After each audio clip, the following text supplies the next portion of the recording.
notice y is already solved for. So if x plus 3 equals y, that's the same thing as saying y equals x plus 3. So I'm going to substitute that into this equation right here. So I'm going to say 3x, or tree x as I like to say, plus 4 times x plus tree equals 7. So all I'm doing is rewriting this equation, 3x plus 4, and then I substitute x plus 3 for y, because y is equal to x plus 3.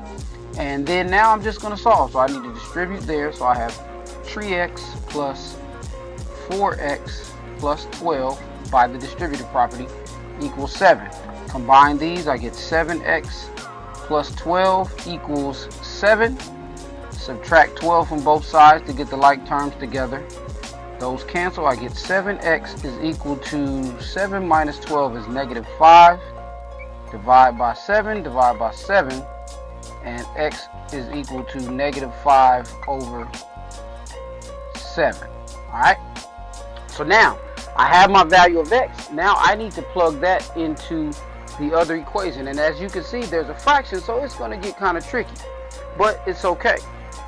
So I'm going to say negative 5 over 7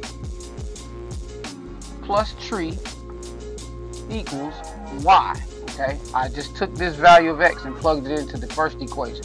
Well, in order to add those, I have to get like terms, or a common denominator actually. So negative 5 over 7 plus 21 over 7. Remember, 21 divided by 7 is still tree. And that equals y. Well, 21, or negative 5 plus 21 is 16. So 16 over 7 equals y. So now I have my x, I have my y. So that means that my solution is negative 5 over 7 and 16 over 7. Once again, your solution is always going to be in ordered pairs. So just because we solve for x and we solve for y, that tells us the coordinates, the x coordinate and the y coordinate. Our answer is going to be an ordered pair.